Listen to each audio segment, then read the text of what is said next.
Bhavnagar cyber સેલમાં doctor Rajiv ધંધુકિયાએ online છેતરપિંડીની 50 lakh ઉપરાંતની ફરિયાદ કર્યા બાદ પોલીસે 2 શખ્સોને ઝડપી લીધા પછી ફરી વધુ 2 શખ્સોને ઝડપી લેવામાં સફળતા મેળવી છે।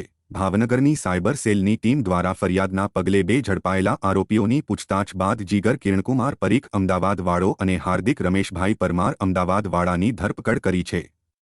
આમ કુલ 4 જેટલા આરોપીઓની ધરપકડ કરાઈ છે।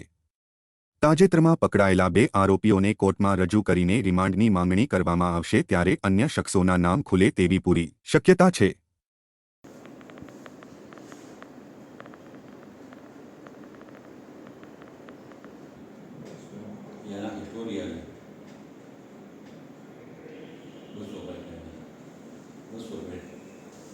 નાટક કરી એટલે જાણ તો કરાવી હતી, ત્યારે પણ ખાલી સાહેબે જ જાણ કરી।